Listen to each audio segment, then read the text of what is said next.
now. Okay, let's go. Okay, maybe as a few words as a session chair, I would like to welcome everybody online for our session on electricity, vehicles, and smart mobility. And we have 3 presentations today which cover a broad range of important issues, from very macroeconomic to really very grassroots questions. And what we will do is we will have allocated 20 minutes for each presentation, and then we have 10 minutes for questions, and we would take then questions through the chat. So please use your chat and send the questions, and then we will take after the presentation. And I would suggest that everybody mutes except the presentations. They mute their microphones and also close the videos, and the presentators can be still on video. So the first presentation is by Dr.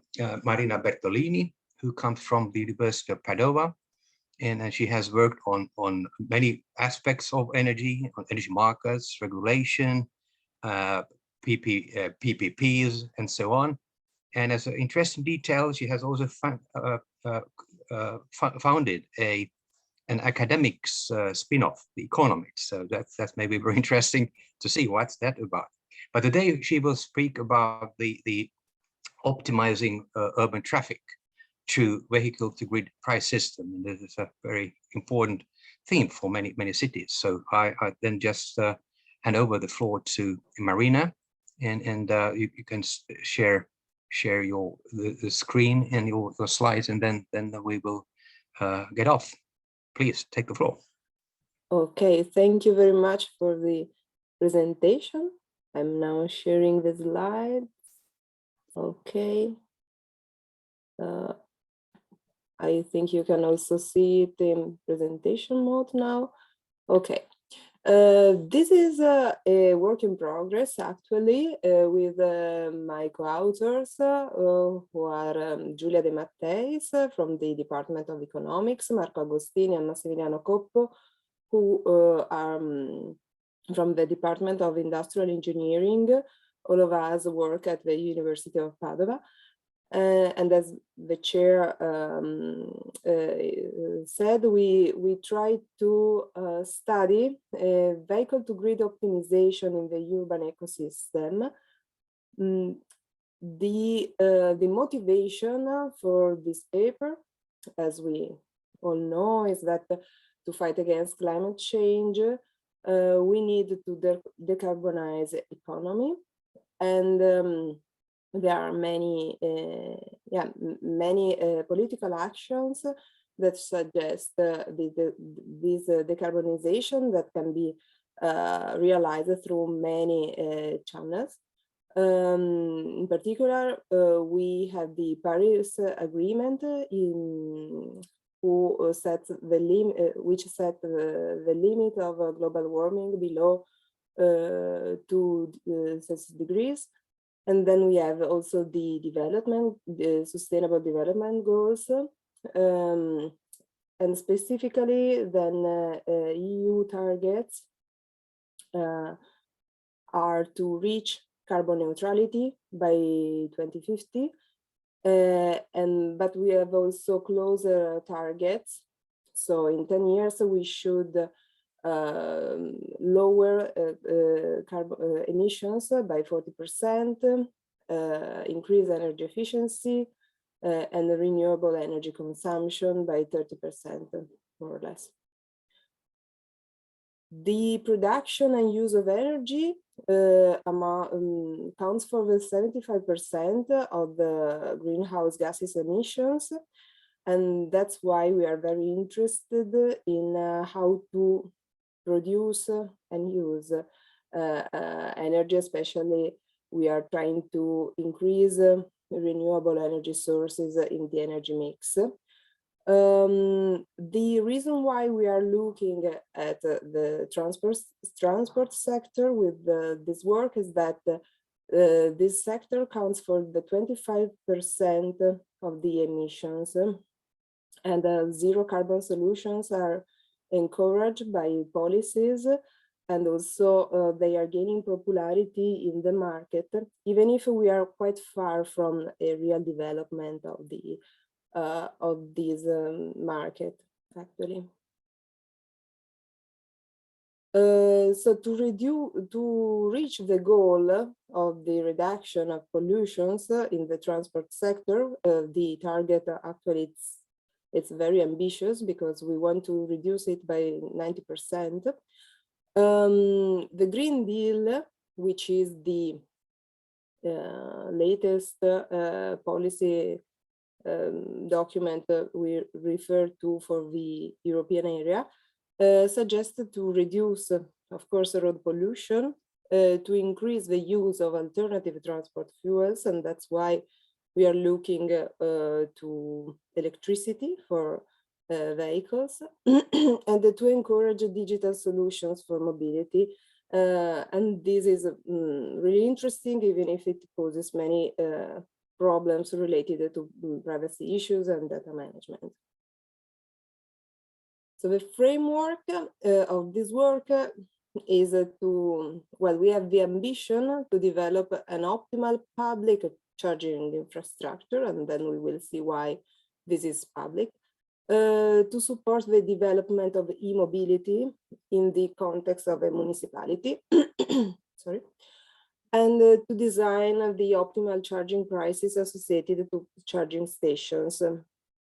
We are facing many problems with the use of electric cars, since we need to impose no further pressure on the grid, so we need to coordinate their charging with the local energy production.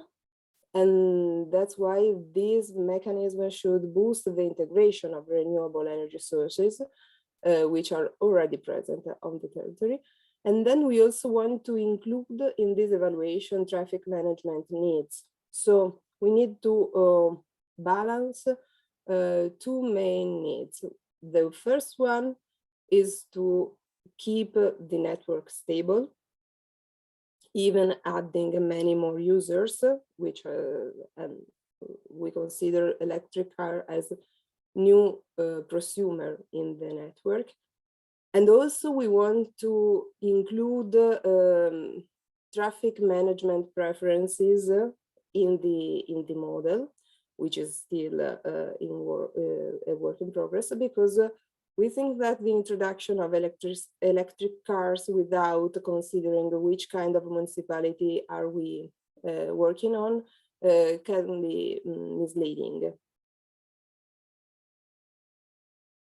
This charging infrastructure should be operated by a public operator, and to keep things simpler, we want to look at public services at first, and then private cars and private vehicles will be integrated in the system after we reach a stable structure with public vehicles, with public services.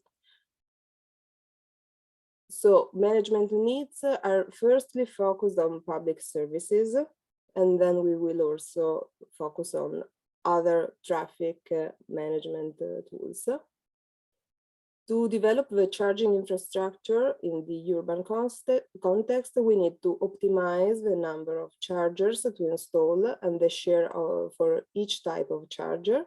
So how many chargers for buses or small cars do we need? Also, if we need fast rechargers or not. Then we need to select the optimal location for chargers to set a price for the charging service that can guarantee the attainment of technical objective. And this is connected to the grid infrastructure. And then we need also to check the economic sustainability of the system. It can be seen also as an economic acceptance of the system, because we need to keep prices quite close to something which can be easily accepted by the user. By now, literature on the design of electric vehicle charging prices has been studied a lot by engineers and by the engineering point of view. From the pricing side, we found dynamic pricing schemes like time of use, tariffs, and real-time pricing. Real-time pricing, it is quite close to the technical price we observe on the network for ancillary services and balancing, for example. And also on the economic modeling, we often found sequential games, Stackelberg games with a leader and a follower are the models mostly used.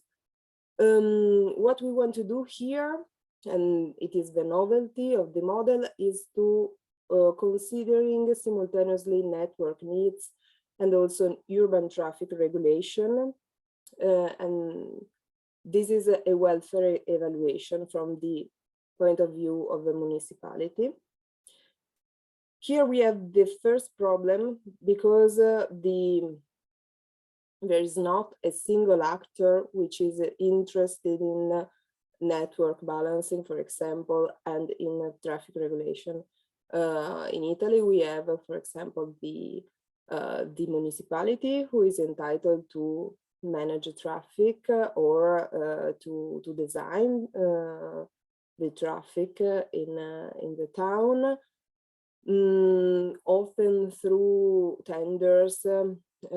Public services for public transportations are managed by private firms, but under the control of the municipality. So this part can be seen as a unique interest of the municipality, because in principle, the municipality could also manage the traffic by itself.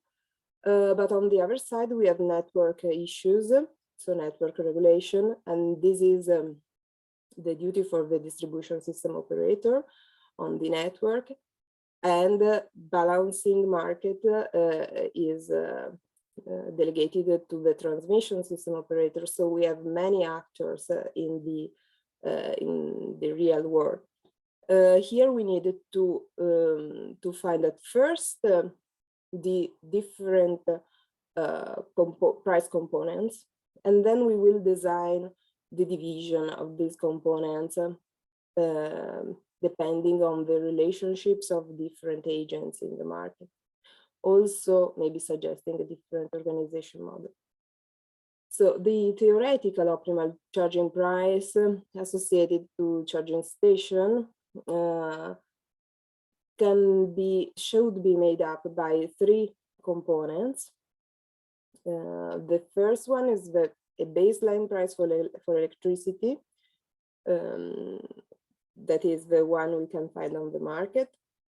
Then we have to add a price which can be negative or positive, depending on network needs.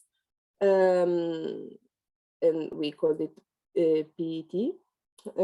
And this represents the need for energy flows in a specific area where the charging station is located.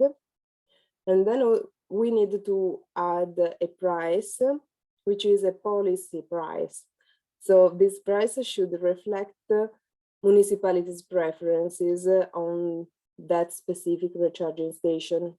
So the final price is made up by B plus a delta PT and a delta PN. So we have some variability around a standard price for technical services and a standard price for political needs.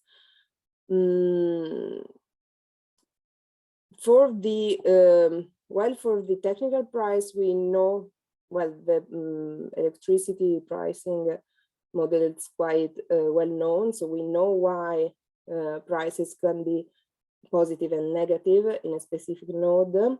For the policy price is not so intuitive, but maybe we can reinforce, for example, the technical price if we think that the network stability in that specific area is particularly relevant from the policy issue. Or also we can go in the other direction because we want people to go in a specific area to recharge, to create less congestion in another area. Congestions are one of the main issues in the urban traffic studies. Congestions are often handled through congestion pricing schemes, for example, price regulation. With the credit-based mobility schemes, so the regulation of quantity of, we regulate the quantity of traffic in a specific area, car bans, road closure. Then we have priority lanes for specific categories of vehicles, and also often in specific areas of the municipalities. And then we have of our deliveries for the last mile logistics in particular. So we can see that e-mobility is not solving congestions. So we have a reduction of pollution, but also this part of the reduction of pollution is not completely clear, and it is not always true, because we need to know how the energy the electricity is produced, and then we also needed to take in consideration the impacts we have on the local network while we are charging or discharging these vehicles. Thanks to the collaboration with the Department of Engineering, we are considering many charging typologies, and the vehicle-to-grid technology allows bidirectional charging and enables batteries to act as storage devices and perform ancillary services on the network when we need it. So the first technical point we needed to keep fixed for this model is that we needed to implement a vehicle-to-grid charging. And in this way, electric cars or buses or also commercial vehicles can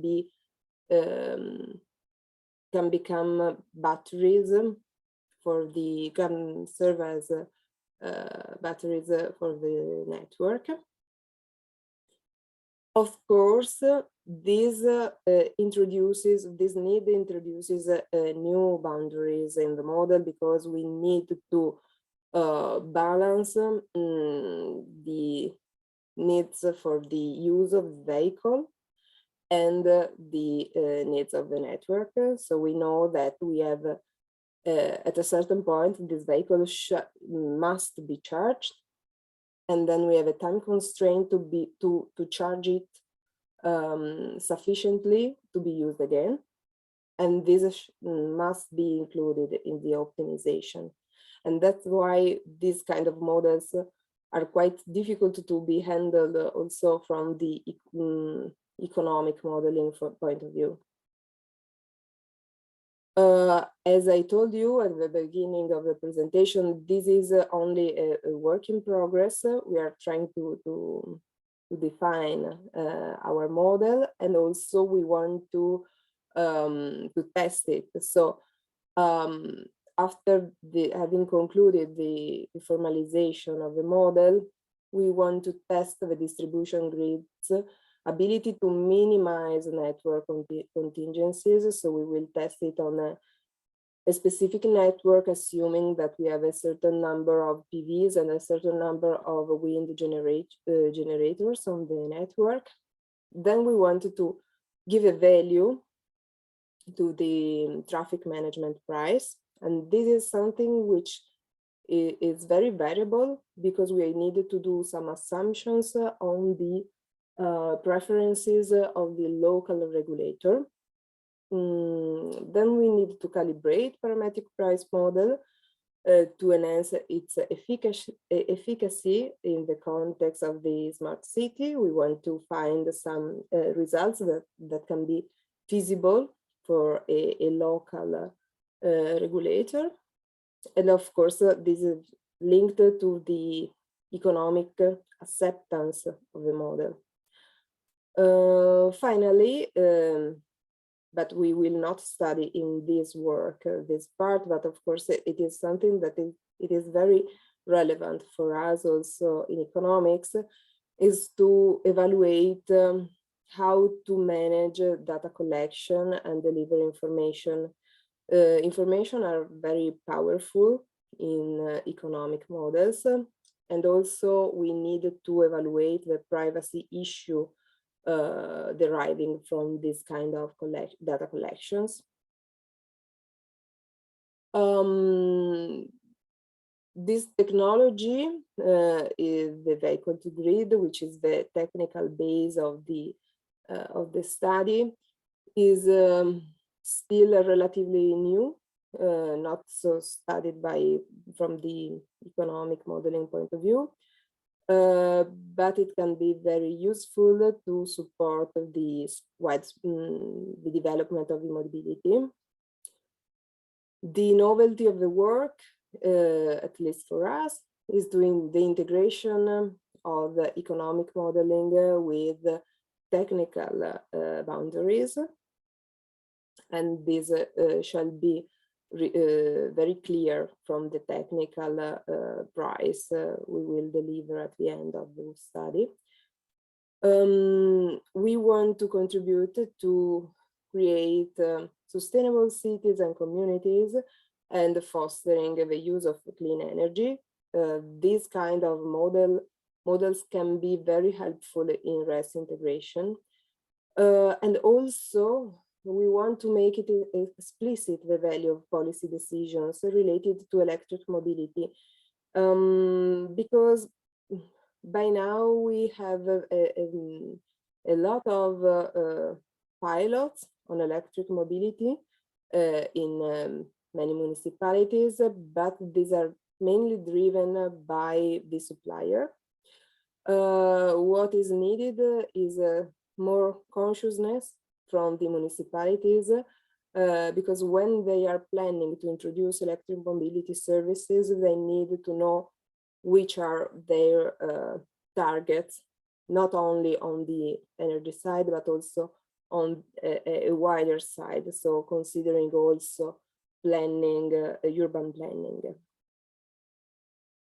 Of course, we need to manage trade-offs between technical price component and policy price component, because most of the time we are not, we could have doubt on where it is better to recharge, depending on the needs to solve congestions, on traffic congestions, and the need for balancing.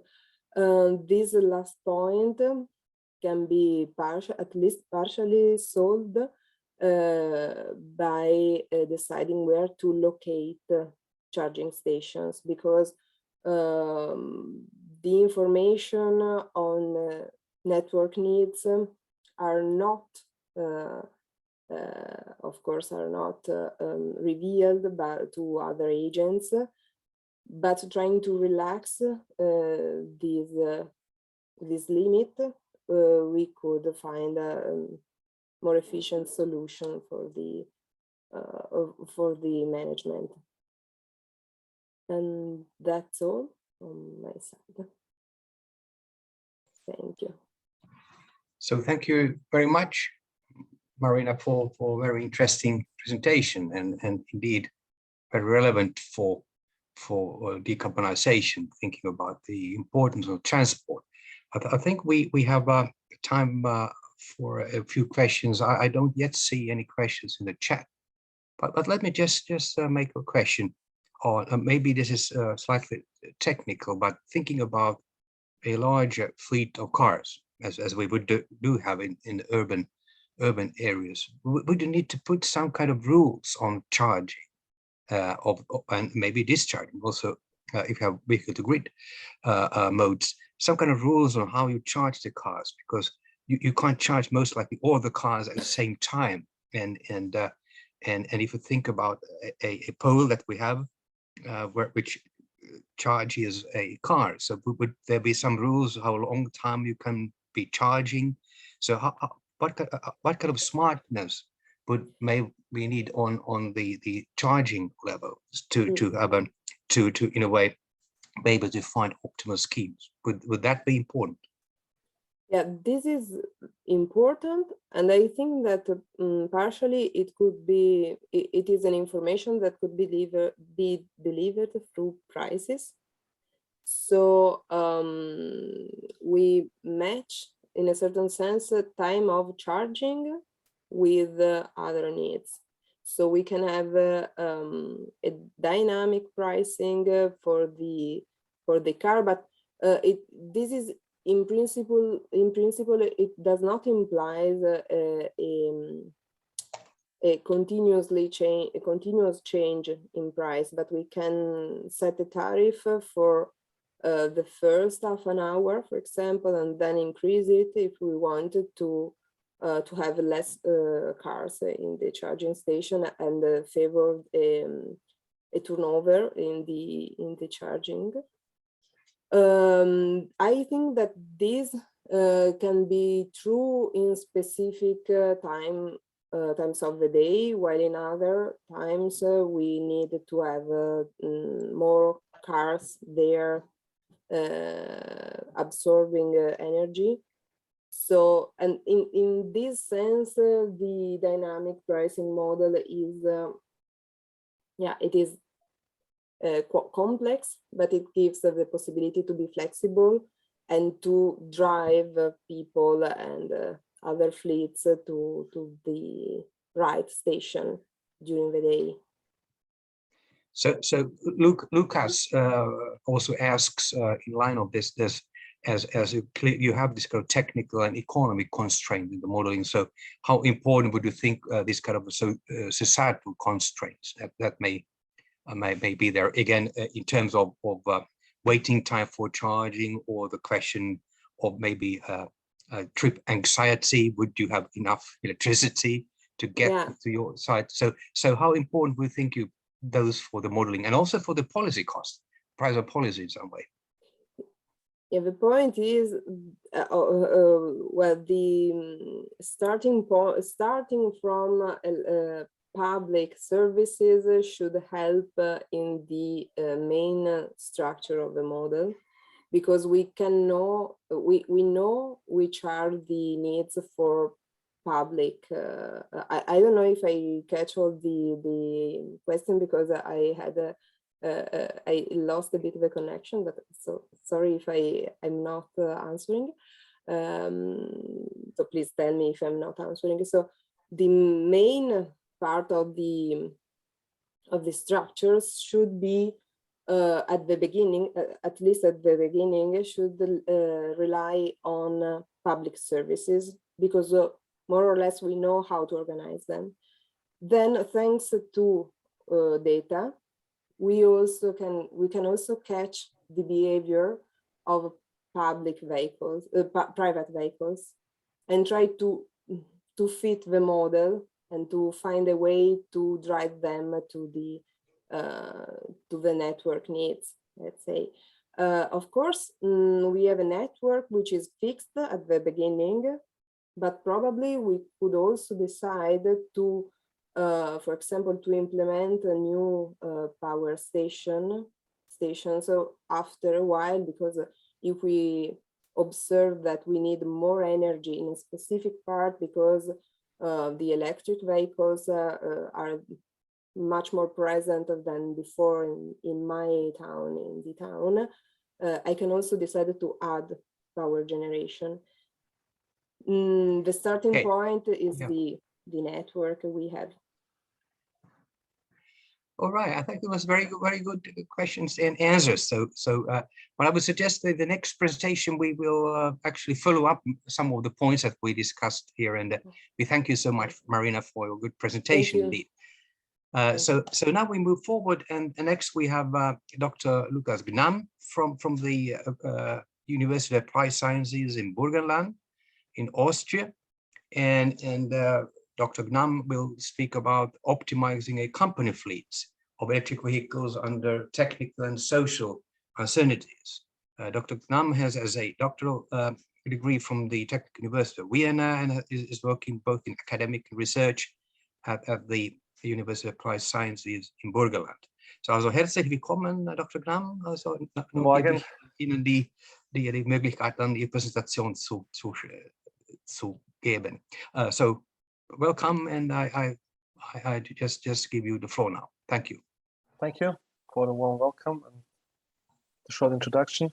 So, as already said, I'll give you a brief overview of our project, which is called Car2Flex, and the aim is to optimize a company fleet of electric vehicles under technical and societal uncertainties. And the idea is that we mainly optimize technical or economic points of views and often miss the social behavior, the user behavior, or the people's needs.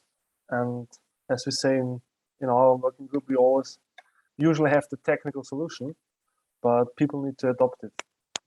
And that's all why we also aim at including user behavior and comfort constraints into our optimization models.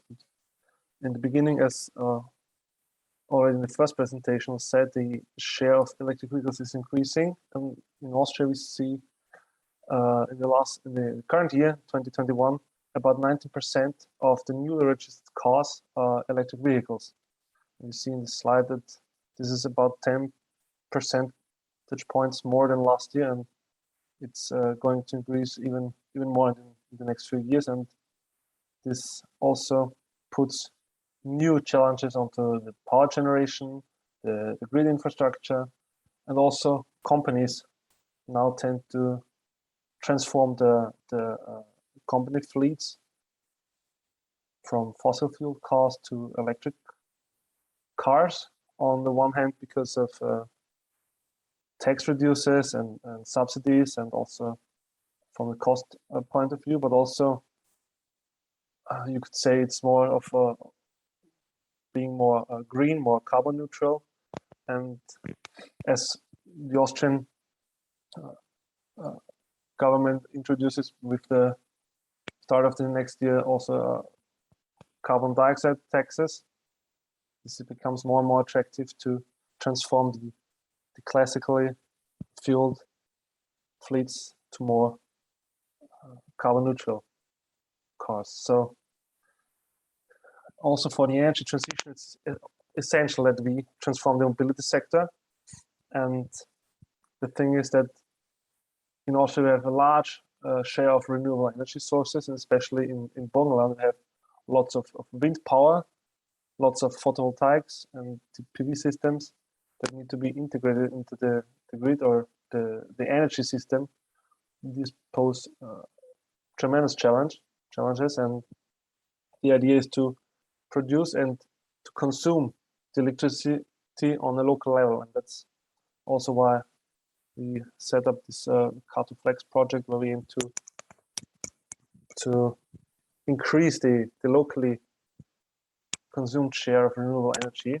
And also with the new possibilities of renewable energy communities that and the respective laws that have been passed by the Austrian government in the last year, there's the possibility to create a local energy community or renewable energy community where you set up more or less a community between various users on local level that produce energy and consume energy locally, and for this locally produced and consumed energy you pay lower grid tariffs, and thus have also monetary incentive to participate in this energy transition. And these reduced grid fees also enable the possibility to develop new business models, although the law states that the idea behind these energy communities should or must not be an economic one. We all know that, unfortunately, money is the driver behind all our business ideas and doings. So these grid fees need also to be considered for a successful energy transition. Well, and our project is a work in progress, and we aim at developing an optimization model based on mixed integer optimization and trying to minimize the total net costs of a company which transforms their company fleet into an electric vehicle fleet.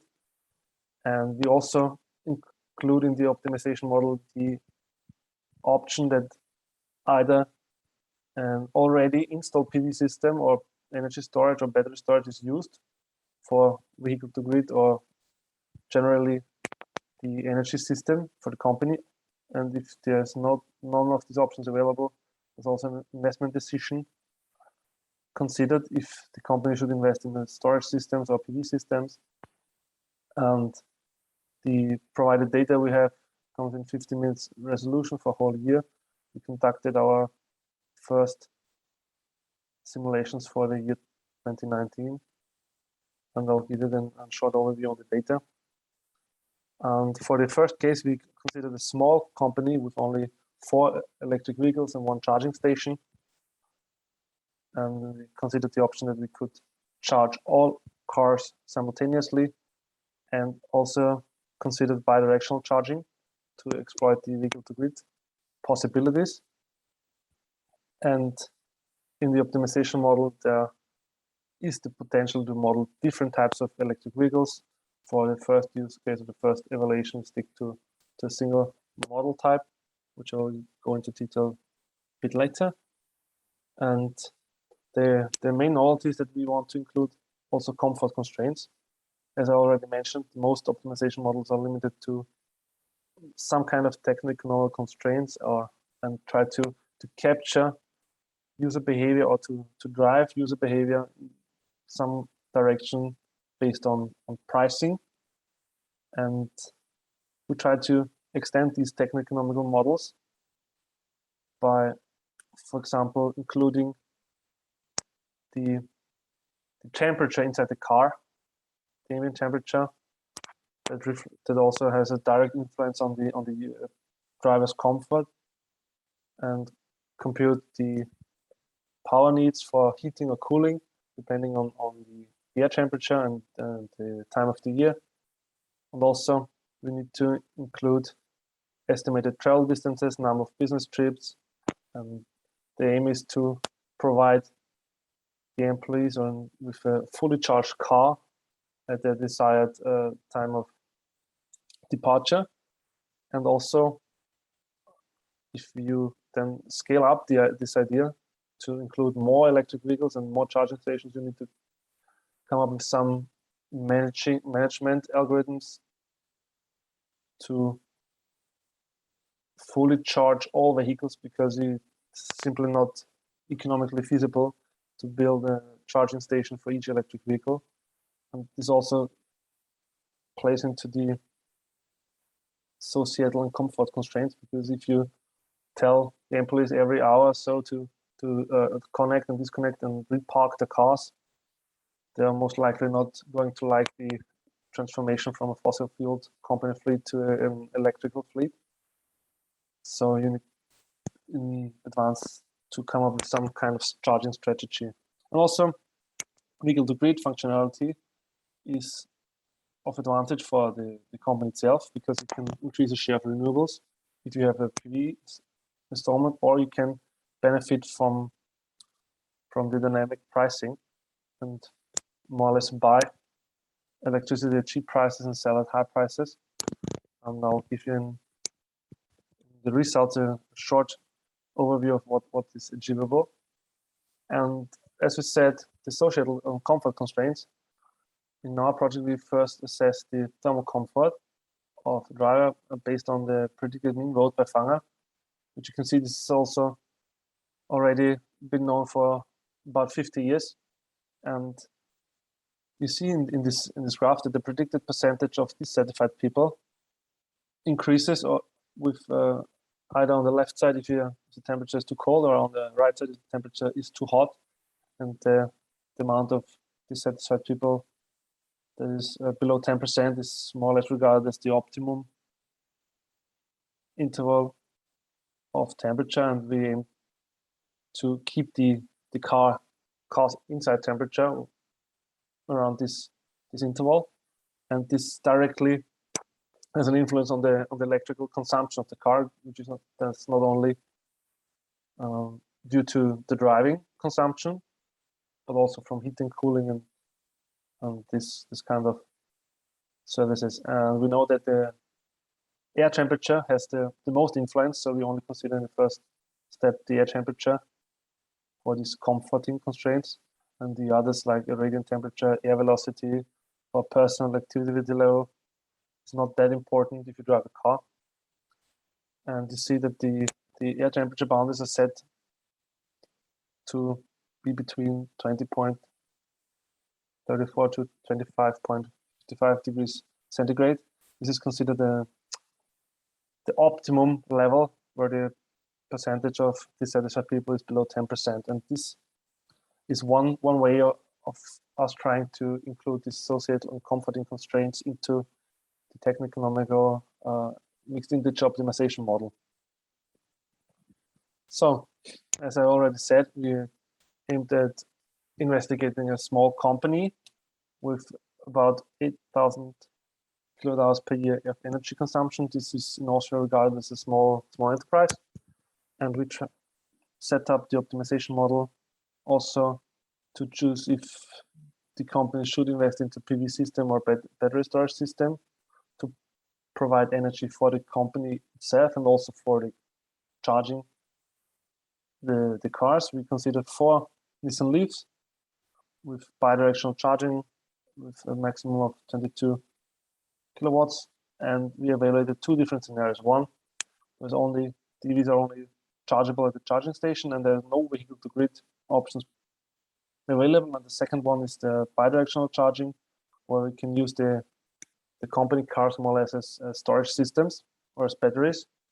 You see the mobility data we generated with the Python tool ImmoPy, and ImmoPy is based on surveys of user behavior, and you can define your own probability functions and distributions. So the aim is in the later courses of the project Cardinal Flags that we come up with company-based surveys and questionnaires to capture these distribution functions and then compute specifically tailored time series of travel distances and numbers of trips. And the electricity demand has been taken from the Austrian Power Clearing Settlement Agency, which provides these standard load profiles for households and small to medium to big enterprises. And the electricity prices are taken from the day-ahead market, from the Energy Exchange Austria. Data is from 2019. And the idea is to participate in the market by buying and selling electricity at the best and optimum prices and use the cars as battery storages. You see the load profile of the company over the whole year. It's about 25 kilowatt hours a day at maximum, and it's a bit lower over the summer and a bit higher in the winter month due to the heating needs. And it has to be said that this is more or less some mean average of all load profiles the Austrian settlement agency has in the country. So this is with high estimates. So And the results, as I said, you see on the left where there's no feed-in possible, that with only charging and procurement, the company procures around 20,000 kWh per year to power their cars. And if vehicle-to-grid optionality is enabled, the amount of procured energy from the grid is quite higher. It's more than 300,000 kWh of energy that is bought from the grid at low prices and either used to cover their own energy consumption or sold at high prices, which is you see in the orange color. This is the amount of energy that is then fed back to the grid at high prices. So there's more or less some trading going on in this optimization model. And the idea is that this vehicle-to-grid functionality, if you change the prices, as already said in the talk before, to provide some ancillary services or to stabilize the grid, this is possible by changing the prices and then utilizing cars as batteries. And you also see here for the 4 different cars that charging and discharging amount of energy in the blue and orange color, these reflect the bidirectional use case, and the gray one is where no vehicle-to-grid functionality is enabled. So already these 4 small Nissan Leafs, if they are connected to the grid, if they are parked, they can play a major role in stabilizing the grid, and especially for us in Burgenland, where we have lots of renewable energies and lots of wind power. This offers huge advantages to increase the share of renewables and also to prevent of shutting down lots of wind farms in terms of high production. This is now costing lots and lots and lots of money, because energy can either be not used or not produced because there is simply no storage or no consumption available at the time of production. So we hope that with this vehicle-to-grid functionality, we can increase this share and also reduce the costs for energy supplies. And you see, I picked here one day in winter. This is the 11th of January, to plot the procurement or the buying of energy and the selling of energy. So this reflects either charging or recharging of one car.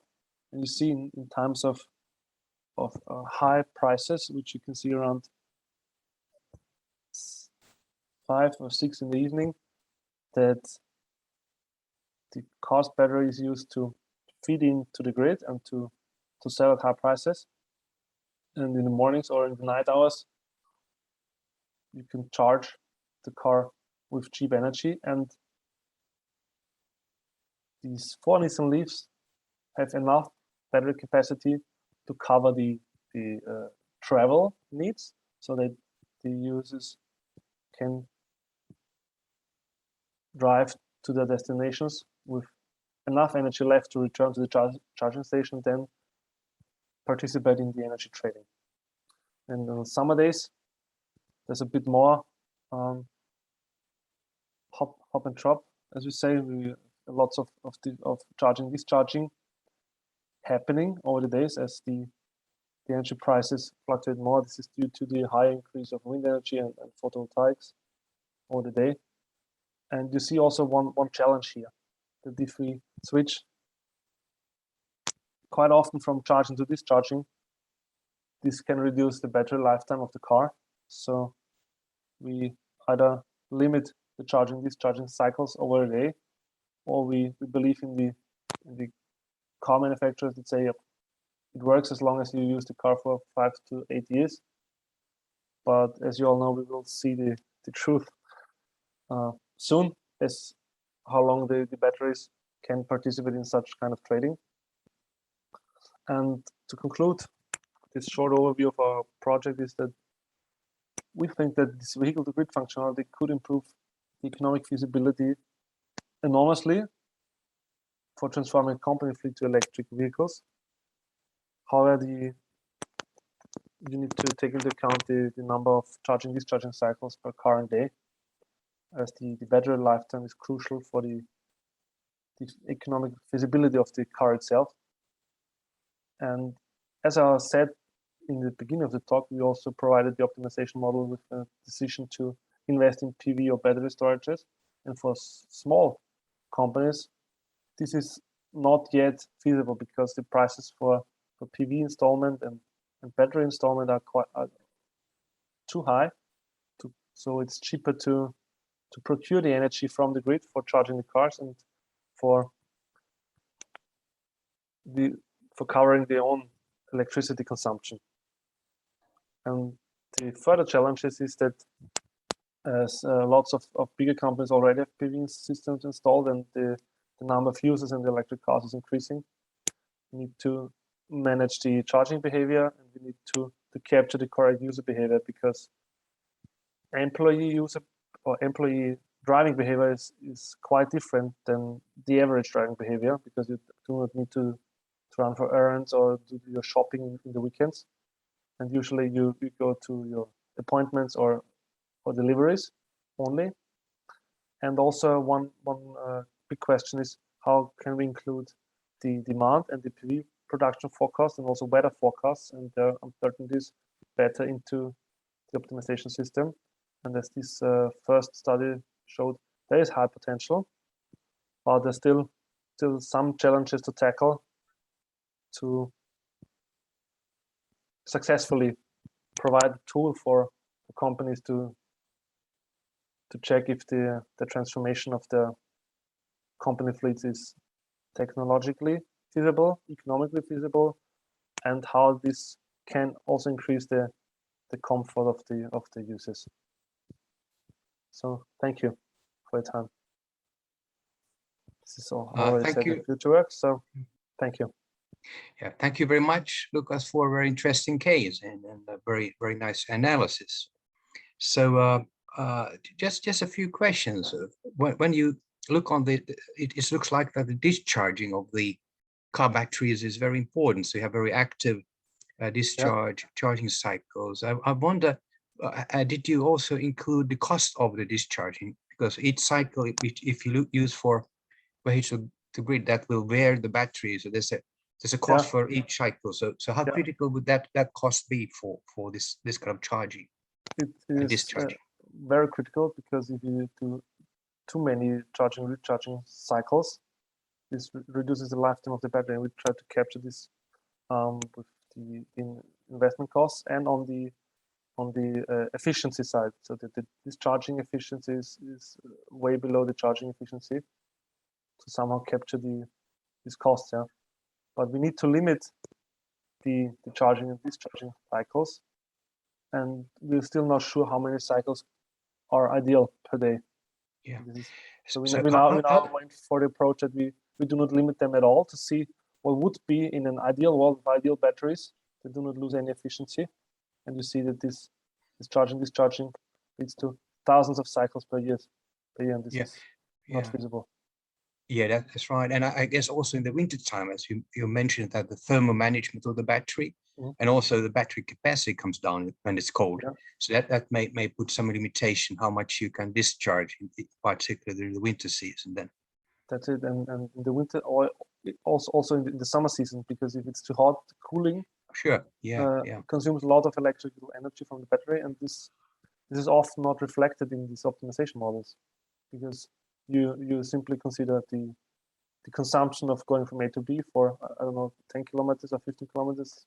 This costs you like X kilowatt of capacity, but the thermal comfort is often disregarded. And we found out that this plays a major role in the battery capacity, and we want to investigate this in future. And also the question is, what's the ideal temperature inside the car? Yeah. Because I assume that it would be, your ideal temperature is quite different from mine. Yes, but I think in the chemistry of the battery works in the way that the colder it is, then the larger the resistance, and that drops your efficiency. And I think also a question about thermal management. Would you use, for instance, for heating a small air heat pump, or is it direct electric resistance in the car? may affect pretty much the electricity what you need for let's say heating then in the winter inside the car. So all those kind of small management, let's say energy management tricks may be very important, and to extend the battery and also provide some capacity for this vehicle, the grid kind of connections. All right, so I'm not seeing any other questions now from the audience. So then we just thank you, Lucas, once again for a very interesting presentation, and good luck with your work, which is very important indeed. And now we move to the last presentation for this morning. It is Dr. Nalapaneni Manoi Kumar, who comes from this City University of Hong Kong, and his presentation is titled "Electric Vehicle Participation in Load Frequency Control of an International Power System," and he also ends his title "That is Not Sustainable." So that will be a very interesting presentation indeed. Dr. Kumar, he is a postdoctoral fellow at the City University of Hong Kong, and he has also made his PhD there in energy environment, has 2 master's degrees, and has been very active in circular economy and also looking at emerging technologies for critical infrastructure services and sectors. And with that background, we are very interested to hear about your presentation. So I forward the phone out to you, and you may open up your presentation in the share screen mode. So please, let's see. It's maybe some yes. Now we see that. Very good. Thank you.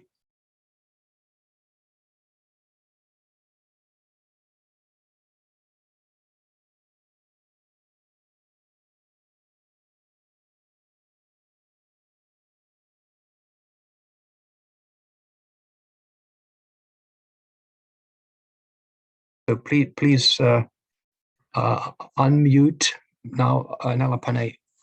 For some reason, now we hear you. Now we hear you. Yeah. So thank you, Professor Peter, for introducing me. I think he has given enough introduction about me. But before going in details, I will tell you the clear motivation behind this research. I know most of the electrical engineers might think that I'm directly posing a critics on the load frequency issue. But I'm also an electrical engineer. My bachelor degree is in electrical engineering. But during my PhD, I was more towards circular economy concepts. Then I started rethinking of how our energy infrastructure is existed. Is there any possibility of having a research area called circular power system? Can we rethink of the existing electrical infrastructure into circularity? So all these questions, made me to think of some radical concepts. And one of the concept is today's presentation. So in fact, I even took this as one of the chapters in my PhD thesis, but only a few results of my thesis I'm presenting it here. And now, without wasting much time, let me go in details. So the title itself is like a big question. Electric vehicles participation in load frequency control of an interconnected power system is not sustainable. So it's like more or less a debatable subject, but I'll give you in detail why I'm saying it is not sustainable, the reasons for it from a methodological point of view. So then we can discuss further on it. So if you see the background of this interconnected power systems, so many of you are aware that why this interconnected power systems has come in existence. So if you just think of the definition of this interconnected power systems, so the power system network is an interconnected network. It means all generators are connected within the grid. So therefore, if one of the generator is overloaded, the load can be transferred to other generator. This is like a very basic definition of interconnected network we see in power systems. And such interconnected networks are available across this world. But here I have given one example that is an interconnected system that is between Germany and UK. So what is mainly happening is here, 2 areas are coming in contact with each other, saying that, so they will come in contact with power sharing agreement, and the power sharing is done based on the tie line that is existed between the two regions. But can we see like a performance increment or like a stable performance in this interconnected power systems is a big question, because the interconnected networks performance might vary for various reasons. So the reason is load imbalance. So the demand and supply issue is there. So how this is caused is, it might be through some natural events or through some generator failures. But one of the cases I have given is from a very recent news that published in TPN, published by a TPN Lusa. So French fires caused Portugal power cuts. So the fire has a very impact on the power cables, and the power cables got down. So due to that, the supply is reduced. So now thinking the same concept in an interconnected power system, what would happen is, whatever might be the reason for a disruption, whatever might be the reason for a failure, as per the agreed power sharing contracts, you need to deliver the power. Otherwise, they are liable to certain penalties. So this is what we see in a real-time scenario, the theoretical background of interconnected power systems. Now, if you see the figure I have given on the left-hand side, so more or less, a typical grid infrastructure would look like this. So they have wind power and other fossil fuel power generations, and then they're all like power is transferred to a power grid, and then we have a control center, we have an aggregators, so and then we have the charging stations, EV. So why I've directly jumped into EV is, whenever the supply and demand issue comes, there are many ways to meet that demand and supply gap. But more recently, people are trying to opt for EVs. So there the EVs that are parked in the parking lots would act as an auxiliary power source, and they give the auxiliary power support for stabilizing this interconnected power system network or to mitigate the load frequency issue. But the question is, using these electric vehicles in IPS is sustainable or not?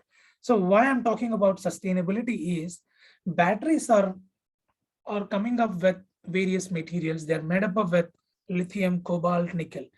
So with the recent news on resource consumption or resource extraction on circularity, what we mainly see is these critical materials are depleting, and there are only a limited reserves that are available, and those reserves are also dominant in certain regions, mostly in African regions. But the demand for using these batteries in various systems are really high. So there's a huge demand and supply gap from a material point of view also. So those materials we use in electric vehicle batteries. And if you trace back the entire process of battery manufacturing or the grid infrastructure and everything, so huge amount of ecological efficiency parameters to be considered. So that's the reason we thought like whether it is really sustainable or not. So thinking that, we just gone into framing some objectives. Here, the objectives are not from a typical electrical engineering point of view, though we have few objectives, but one objective will be purely from an ecological point of view or from an environmental point of view. So that's the reason I have 3 objectives here. The first objective is to model a 2-area power system with tie links in presence of electric vehicles. And the second objective is the simultaneous tuning of control parameters to achieve IPS optimized dynamic performance. So here we applied particle swarm optimization algorithm. And the third one is the most critical objective, that is related to the sustainability question. So to conduct a life cycle assessment of electric vehicle in IPS and observe the environmental impacts. So with these 3 objectives, we gone one step ahead to model the interconnected power system. So as a case study, so we considered a standard test system for interconnected power network, where area 1 has thermal generators, solar power generators, and it has both the residential and industrial load. And in area 2, it is mainly of thermal generators and residential load and industrial load. And we have various electric vehicles that are parked and which are connected to through areas using aggregators. Now, in area 1, the 3 generators we have it, those capacities are 700 megawatts, 650 megawatts, and generator 5 is 50 megawatts, and the total load is 800 megawatts. And in area 2, the load generator 3 can generate 720 megawatts, and generator 4 can generate 700 megawatts, and total load is 2,200 megawatts. So that means the load required at area 2 is really high, but their generation is low. But in area 1, their load is lower, but their generation is high. So that's the reason area 2 will come in contact with area 1 on a power sharing agreement, that area 1 will always need to share some power to area 2. So this is how the agreement is there, and accordingly the electrical flow would happen, and also the cash flow would happen. And whenever a situation of disruption or load frequency issue comes, they will take these parked electric vehicles will act as an auxiliary support, and this is how the system is modeled. And the considered case we considered for a Canadian Ontario's electric power network. And then we applied, we come up with the methodology. So the methodology we formulated here is a replica approach. So the actual methodology, what I planned for my PhD thesis was replicate. So replicate is like resilience performance, life cycle analysis, and techno-economics. But in this presentation, I was more concentrated on sustainability aspects from an environmental point of view, not from an economic point of view. So that's the reason I cut short the methodology as a replica approach called resilience performance and life cycle analysis. So though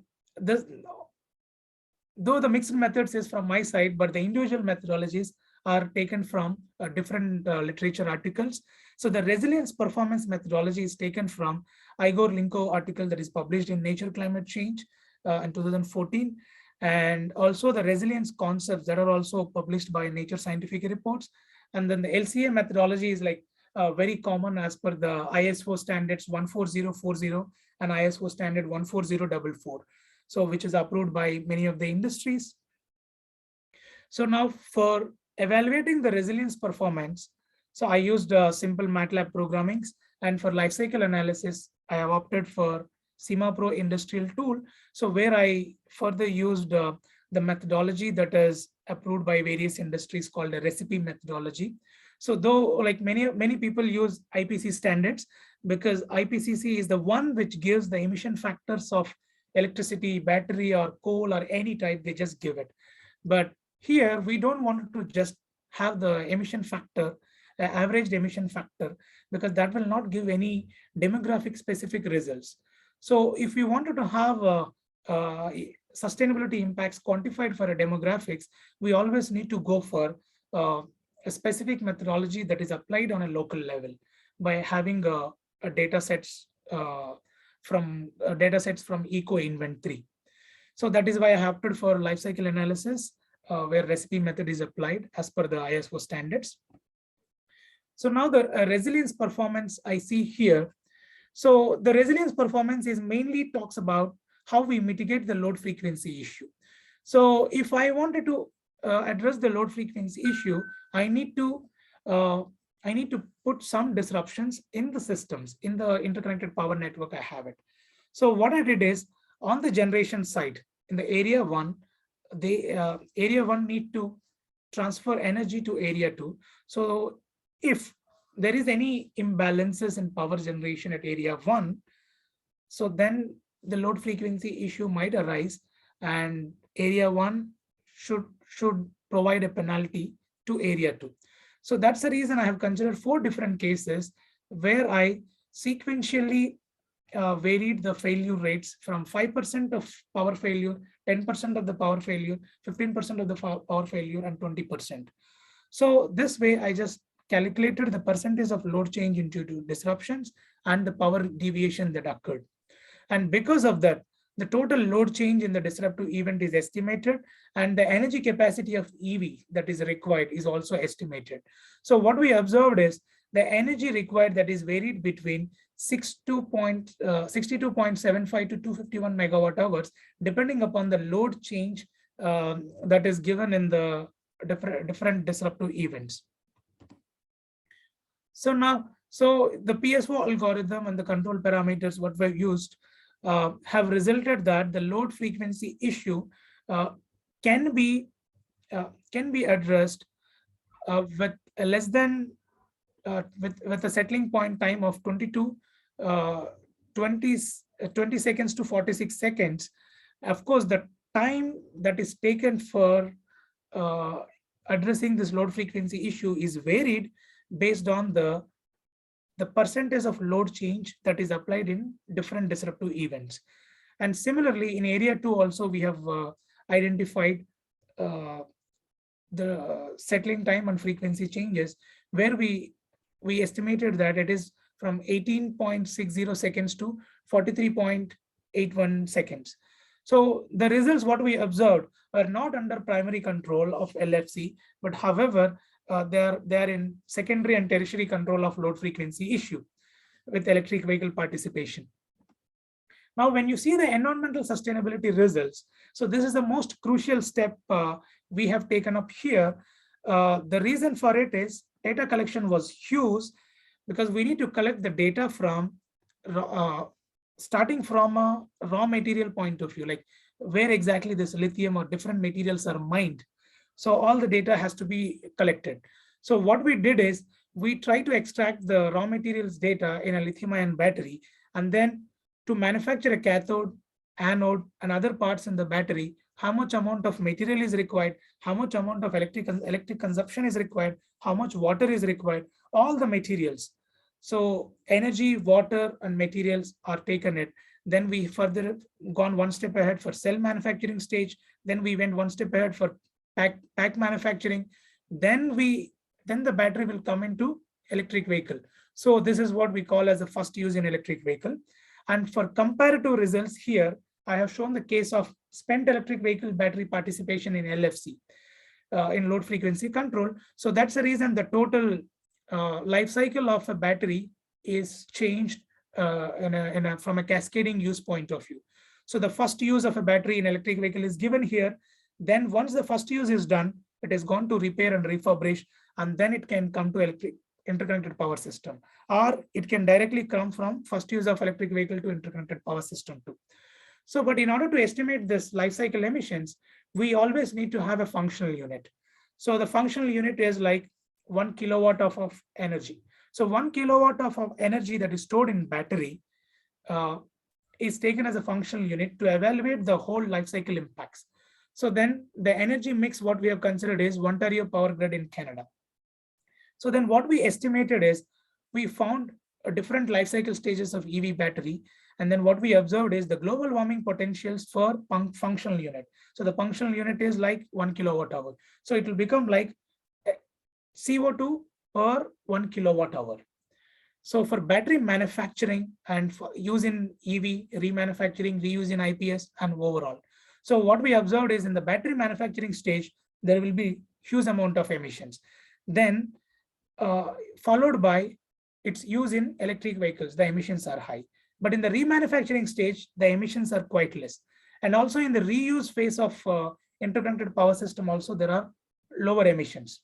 So here, this might be of interconnected power system or might be of any applications. Even it can be of a simple energy storage for a remote electrification, or simple energy storage in residential buildings, or a simple energy storage in prosumer and consumer activities too. It can be of anything. But here the application, what I have considered is interconnected power system, where also a charging and discharging would be there. So I just simply considered as a charging and discharging unit of a battery.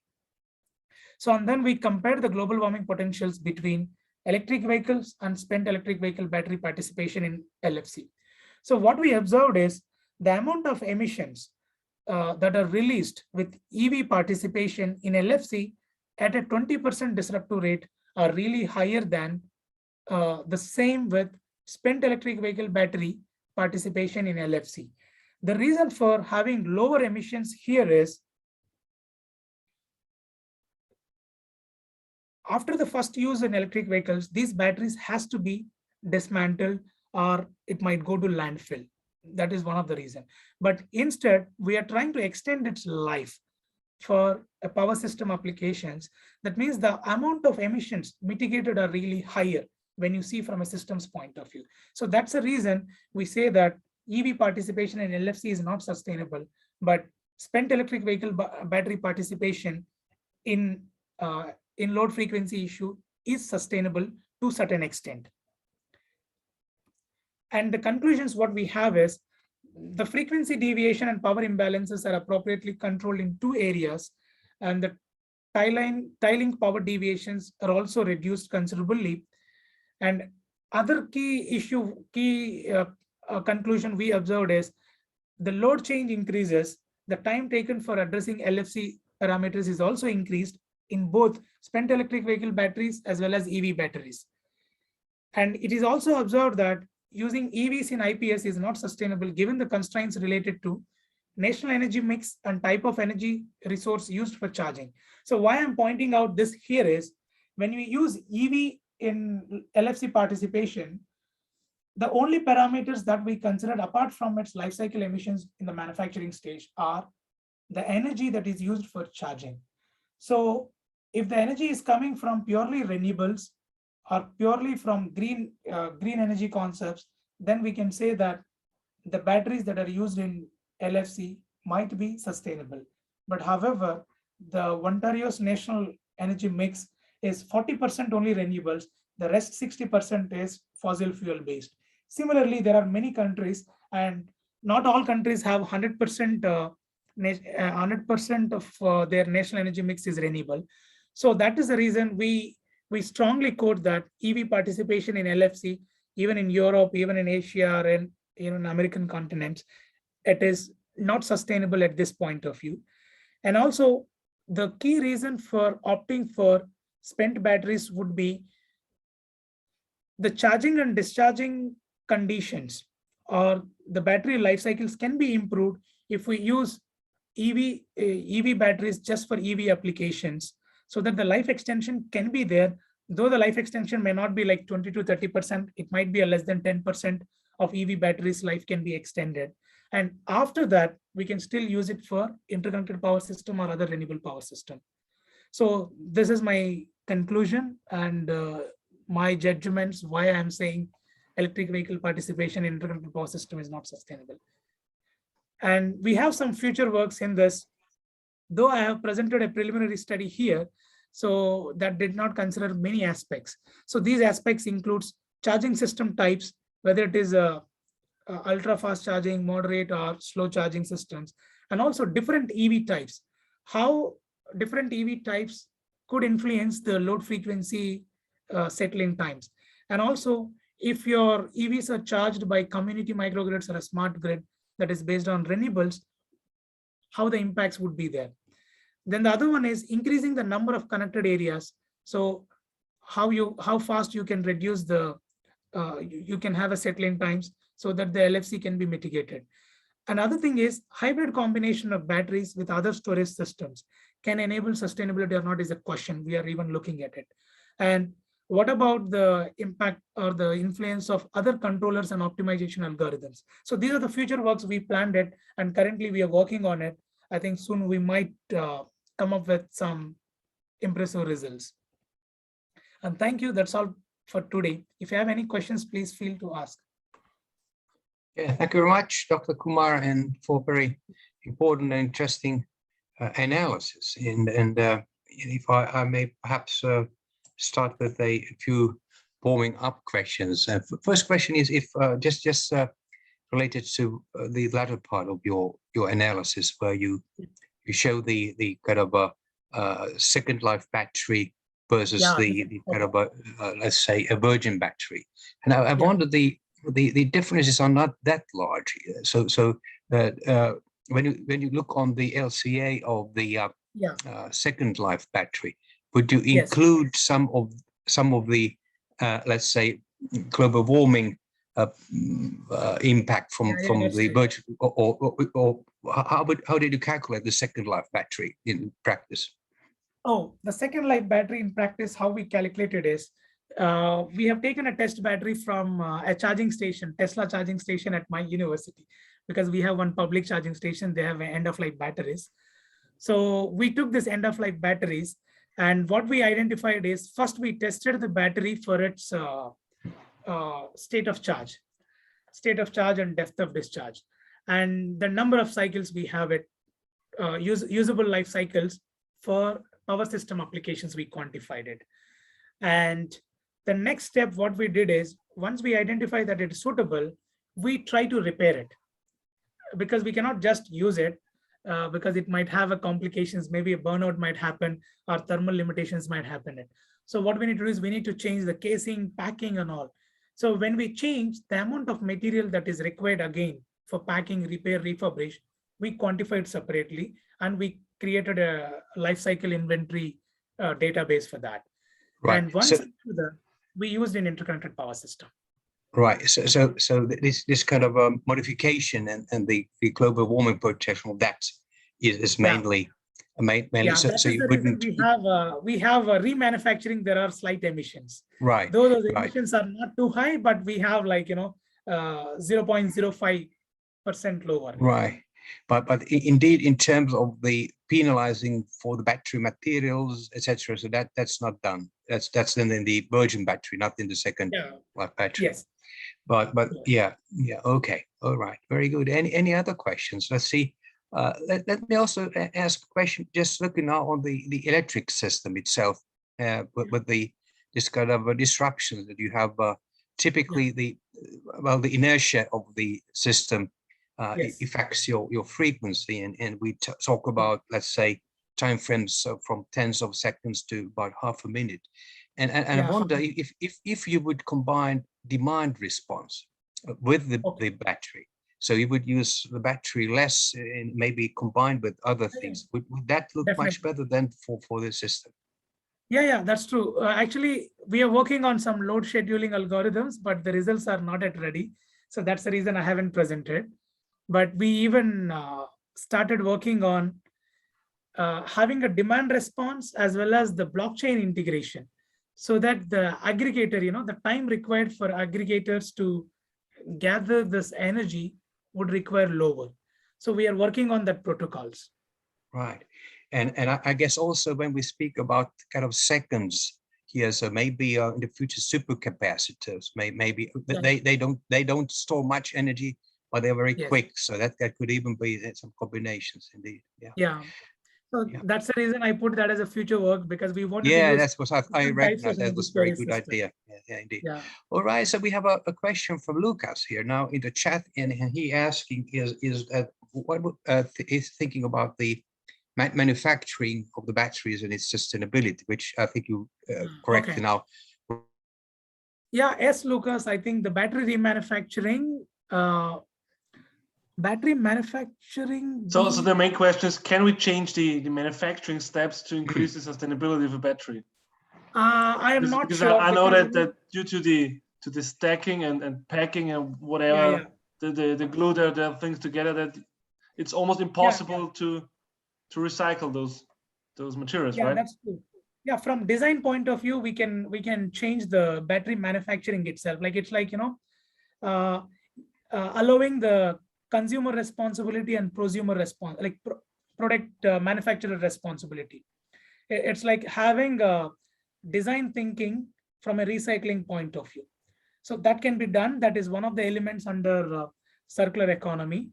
So if all companies can opt for that, then there won't be much issue in terms of remanufacturing, the packing required for remanufacturing. But the other issue might be is there is no standard rule for battery manufacturing right now, because every organization and every electric vehicle manufacturing company, they're just having their own battery systems. There is no uniform or standard battery design. So that might be a key issue in terms of remanufacturing for electric power applications. But still, it is a governance issue, I can say. Yeah, I think this is a good comment in the sense that I think it's really the case of manufacturing that already when you start to manufacture, you think about recyclability. And I will say, for instance, now with wind power, even these are really huge machines already, is the manufacturers think already from the design, how to recycle each of the components. And that will maybe change the design then slightly I think the Yes. same with the batteries, and I think your comment Yeah. is right in that But I think sense. it might take some time. It might take some Yeah, time. it takes definitely, yes, that's right. I Okay, heard that the Ford company is doing that batteries now. They're in the yes. experimental. Yeah, I think it will be a competitive edge as people are concerned about the global warming potential, about life cycle issues. I think this is indeed a issue that needs to be looked much more carefully. And there's a potential definitely to drop the global warming potential from the manufacturing once you do these things, indeed. All right, thank you. So any other questions to Dr. Kumar here? Okay, if there's not any other questions, so let me now just before ending the session, let me thank Dr. Kumar for this presentation and all three presentations this morning for really looking on from different perspectives on the electric vehicles and smart charging and the grid interactions. We started with a macro view, more from the economics point of view, regulation, moving then to a very nice case on the car fleets, and now also looking more on the life cycle issues, and also the question about how these vehicles in practice could participate in the stabilization of electric systems. I think it's a nice, very good package. So thank you once again to the very good presentations, and by this then I close the session and wish you all a very nice day, and they have the possibility also to participate in the other sessions of this conference. So thank you very much, and we end our session now here. Thank you. Thank you. Thank you, Professor Peter. Thank you, Mariana and Lucas. Yeah. Thank you. Thank you very much. Thank you all. Bye-bye. Bye-bye. Bye.